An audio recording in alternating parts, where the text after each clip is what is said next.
This is the Wendy's AFL on NBC Halftime Report.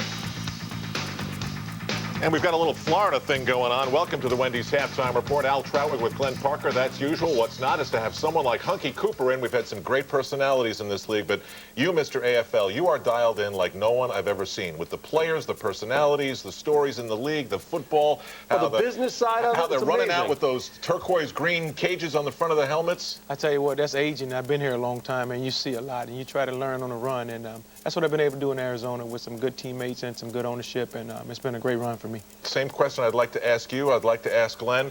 As you look at these games today, both teams, in fact, in Orlando are 8-6, but it doesn't look that way on the scoreboard. Down in the other game that's being played, same question. Who's the 10-4 team? Let's go down to Florida. The Orlando Predators and the New York Dragons. And, man, New York was out to lunch in this first half. Well, you know what, Hunkie, you said it best. With those end zones, the way they are in Orlando, you know he's going to run the slant with Corey Fleming. He's a big guy. Get on it. You know what? They should have been playing inside technique all along. Corey Fleming's a big body. He's not going to run a fade. Plus, the end zones are cut off. Big plays all day for him. Defense. Well, you know, Aaron Garcia gets hit a lot, but he gets smacked here, gives it up. Idris Price, right where the jack linebacker should be, and takes it off with it. You know what? You got to thank the pass rush for that. They hit him from his blind side, threw it up, and that was a 14-point swing. What we've learned, if you've got a player like a Hunkie Cooper, you go to him. If you have a Corey Fleming, you go to him. And Joey Hamilton he started out, Joey Hamilton, 12 for 12. Corey Fleming has caught 7 for 74 yards, and that's one of the reasons why Orlando is dominating. Same thing happening, same story in Florida. Last night, the Lightning found a way to get to the Stanley Cup Finals, and then they did this to the St. Pete Times Forum. It doesn't accomplish anything, but it's cool to watch. How cool is that? I love seeing that. Hunkie, you ever seen that before? You know what? Real time. I've even sit at San Jose the night of our game and watch him put it down. All right, so let's go on to see what happened, because Shane Stafford knew what to do once they completed the field. You got to have your go-to guy. Like we talked about with Fleming in Orlando, it's Freddie Solomon for Tampa. You know what? Stafford's been to 3 different receivers, and they all caught touchdowns for him, and he's spreading the football around. Yeah, and hey, Fitzgerald's got Aaron Bailey. Aaron Bailey has become a force for this Voodoo team. He's doing very well. Saw 2 touchdowns of his today. Tampa Bay 35, New Orleans 16. For New Orleans, it's all about playoff seeding. For Tampa, it's about trying to win a 5th straight game and keep the playoff hope alive. Freddie Solomon, 7 receptions, 108 yards, a lot like Corey Fleming in his game. So if you're a Florida AFL fan, you've got a smile on your face. Now, Chicago, it's also about playoff seeding. For Indiana, it's their last chance. It's their season finale. At 8-7, they got to win, but it's Chicago dominating so far 29-17. Colorado and Detroit.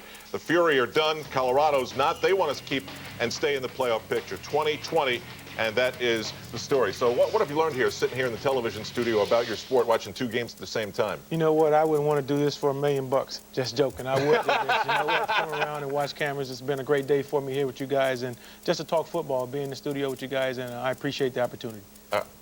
What have you learned from him? I've learned a lot of the small things we talk about, understanding the field you're going to play on, getting to know all the little things he talks about with the players, the personalities that we haven't learned yet. You have more to give us? You know what? I just want to, you know, as you follow me around or see me play and continue to play this game, you know that individual achievement come out of the people that you put around you. And I've been around some great teammates and great staffs, and that's allowed me to be the person and mold myself into the kind of person that I am. And I want to thank all my teammates for that. Well, you're not done yet, Hunkie. We've got a lot to talk about. We've got to talk about your team. We've got to talk about what the playoff situation is, because that's complicated. Coming into today, 7 teams for the 4 spots available of the 8 total that will make the playoffs this year. Back after this on NBC. We are in the playoff hunt. They are not. What's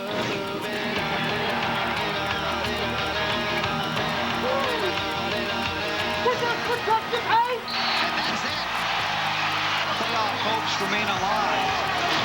Raymond Fillion, the Chicago Rush, have clinched a playoff berth.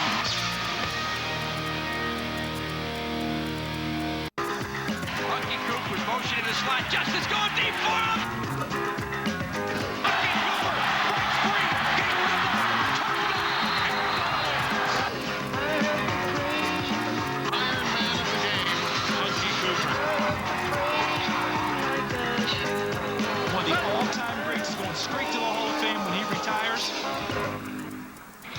What a resume like nobody else in the AFL. Of the Arizona Rattlers, who have the bye week, Hunkie Cooper is here, Al Troutwig along with Glenn Parker. This has been a tough season for you and your core group, you and Cedric Bonner, because when you got off to a 3-5 start, everybody said, okay, this is it. They're too old. They can't do it. That's when you want to step up and make the challenge a big challenge, because everybody doubts you, but you know yourself. That 24 guys that you have in the locker room, they're the only ones that don't doubt you. And you just have to go out and get it done. We got it done for 12 years, and we've added a lot of young talent, man. Tom Pace and Justin Taplin, and we got a lot of young guys that can get it done too. But our veteran core is what makes our team go, and we're going to keep it going. All right, so you faced the challenge. You've had a great second half of the season. If things fall your way, you'll host a game, obviously, but you could even have home field throughout. Does anybody want to see the Arizona Rattlers right now in the playoffs? You know, not right now. I think we're playing well right now. And what we're doing more than anything is getting stops at the beginning of the game and at the end of the game. And when you're stopping on defense, and Cedric Bonner's got those green eyes glaring across the field, and he's completing passes, and we're able to get all of our receivers open, then we're a tough team to be reckoned with. But we just want to come out and play the way that we've been playing the last couple of weeks. We had a bye week this week, and we're going to come back and just work like usual tomorrow. All right, so you're back in the playoffs after a 3-5 start. We've assembled some of the reasons why. Success on the road, a lot of points scored. Take us through what a ride it's been for this team, what you've been through. You know what, it started Las Vegas going home for me. It was Vegas playing at home and to lose there. And we had to make a decision right then and there that we were going to turn this thing around and play for each other and go out and at all costs and play the way we're capable of playing this game. And we were able to do that. We started completing passes. We started doing well in special teams. And I'll tell you what, up front, Wendell Gaines, Mark Tucker, Charlie Myers, we got guys, Tony Plan, Vince Amy, guys stepped in. And you know, you see all the little guys scoring touchdowns and spiking the football, but the games are won and lost up front at the line of scrimmage and in the trenches, and we've been very well right there. You know, we don't like to talk about your age, but when you mentioned Mark Tucker, I got to say something. Tuck was at USC when I was being recruited there. I know how old this guy is. Yeah, Tuck's pretty old, but I can't say much. My son's to start college next year, and, you know, I'm just going to keep playing, but that's one thing that keeps you young when you have a kid that's on your tail and he's training hard and he's trying to do the right things, and that's what I want to do. I want to keep on playing and be able to finish under my own terms. Hey, guys, Lauren and the guys back in the Knowledge Bunker have come up with the playoff scenario, and I am not kidding. This baby is like 25 pages long, if I can get that out. If you can make sense of the playoffs, I'll be very impressed. You know what? This year, 8 teams go, and the best teams are right now San Jose. They have been the last couple of years. Chicago, New Orleans, Arizona. And then the last 4 are up for grabs right now with the wins and losses today. But it doesn't matter. I think you have to be playing your best football, and you have to be molding and gelling at the right time. And there's 4 or 5 teams doing that, including Orlando and Tampa. But right now, be wary of the Arizona Rattlers. All right, stay right there. We'll be doing updates as we send it to the break. 2 teams from Florida dominating. The odds are that one of the teams will come back. We'll see whether it's New Orleans or New York as we continue with Week 16 of the AFL on NBC. This has been the Wendy's AFL on NBC Halftime Report.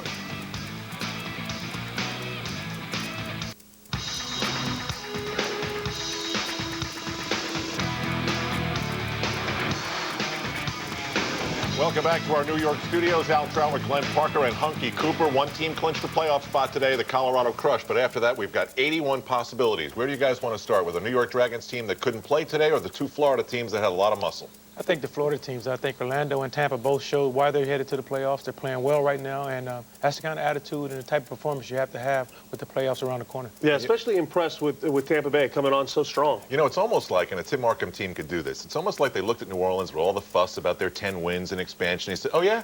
How are you going to play in a real game? How are you going to play in a game that really matters to us, like today? You know what I mean? That's right. And, you know, and New Orleans had a chance to get some home field advantage. That's what they were playing for. They didn't come out with any fire whatsoever. Tampa Bay showed the veteran leadership of Markham. All right, let's go back to Orlando. Pat Clark is standing by. Pat, take it away. Jay, that was an incredible game today. I'm guessing that you didn't expect it to be quite as easy as it appeared to be. No, this is a great football team we played in New York, and if they get in the playoffs, they'll do some damage. We just came out and played well. Joe Hamilton was on top of his game, the receivers were, and of course our defense was. And you know, when we play like that, we're a tough team to beat. You've got Los Angeles coming up next week. My guess is that the team has to be just brimming with confidence right now. Yeah, we are. We're going to have to be. We have to play that's a great LA team out there. And it doesn't get any easier. You know, we play Aaron Garcia and the New York Dragons next week. We got to fly cross country and play Graziani and Chris Jackson and Greg Hopkins. So it's not getting any easier, but I think our defense is getting better and better, and they like challenges like that. Congratulations. Best of luck next week. Al, back to you. All right, Pat, it was a blowout, 65-41 for the home team. Let's show you some of the quote-unquote highlights. An awful day for Aaron Garcia. He got pounded, he got intercepted, he got sacked, he got hurried, and they got blown out. And he threw a lot of interceptions, so it wasn't always pressure. They got blown out. They were not ready for this game, and he never seemed to be in a groove. No, he never got his rhythm the whole day, and that was because the Orlando defense just kept him off balance with great pass rush and plays down the field. On that pass, it had a nice tight spiral, and then you have special team moments.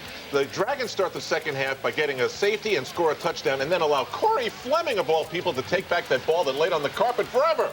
You know, this happens. All the coverage team is down there around it. If he breaks one tackle, he's gone. It's the biggest play in arena football. I think that tempo off of the net sets the tempo for the offensive drive that series. How impressed were you in Orlando's final score here? Very impressed because it's playoff time, and they're playing the way they need to be playing. 65-41. Let's go to Tampa. We already heard and talked about that game. The New Orleans Voodoo heading to the playoffs, but given a big uh-oh today by the Tampa Bay Storm. Tampa Bay just comes out so strong. Freddie Solomon, absolutely huge day. Stafford finds him there. He's going to find him several times throughout the day. They came out and played like a team that was hungry to make the playoffs, a team that really wanted to show that they can dominate. They played a complete game today. They had good success in special teams today also. They had to go down and make plays in the red zone, and they did, and they were able to score and keep New Orleans off balance all day. Now, Tom Fitzgerald, the quarterback for New Orleans, he got banged up but finished the game, so hopefully he's okay for their final game. Shane Stafford, the way he's played lately, they are ready to go in Tampa Bay. And next week, they could really close out a tremendous comeback. 5 straight wins to almost save their season. Yeah, and I think Tampa Bay is a lot like Arizona. I think they're a team nobody wants to see in the playoffs playing at the level they are right now. Indiana's fairy tale story is done. Chicago 53, Indiana 37. And we move on now to Colorado improving to 10-5, 45-42. They score with 1 second to go. And finally, Georgia puts a little uh-oh in the playoff thoughts of the Austin Wranglers. 51-34, quite convincing. Leon Murray had 5 touchdowns, so the Georgia Force did not give up, and that's a good sign. Let me talk about the New York Dragons for a minute. You saw the balls that Aaron Garcia threw today. They seem to come out of nowhere, but the Dragons have seemed vulnerable for about a month and a half. Do you see something missing in his game? Well, I just think it's discipline on the front line. You know, they're not protecting his backside, and when you get hit a lot from the backside, you tend to want to get rid of the football early. And he was throwing the ball blind, and you saw the 2 interceptions with both of them by the Jack linebacker, and went for touchdowns. So they have to protect his backside a little better, but also you can't go down the field all the time. When you always comes down to blaming the O-line, doesn't it, Al? Blame the O-line. Here you go. Colorado's clinched. Los Angeles and Orlando, both at 9-6. Will face each other next week. Tampa Bay has moved above the 500 mark. New York, Austin, and Indiana's on the fringe. New York and Austin need help, and they really took hits today. So, yeah, at a time when they had to come out and play their best, we saw one team in New York just didn't look good, and Austin, of course, didn't get it done either. Hunkie, give me 5 seconds on this matchup next week. Your Rattlers against San Jose. You know what? They're coming off a win. San Jose is still a tough team, and we're playing them in their hometown, and we're going to go down there with that 24 against their 24 and hopefully come out successful. Good luck. It was great to have you here. With Hunkie Cooper of the Arizona Rattlers and Glenn Parker, Al Trowick saying thanks for joining us for Week 16 of the AFL. Don't forget, at a special time next Sunday, 4 Eastern, 1 Pacific, the drive to Arena Bowl 18 heats up with the crucial final week of the AFL's regular season. Check your local listings for the game in your area. And coming up tonight, beginning at 7, 6 Central, it's an all-new Dateline NBC, followed by Law & Order, Criminal Intent, and Crossing Jordan. For all of us at NBC Sports, good night. Enjoy your evening. Come on, feel the thunder, there's a rumble.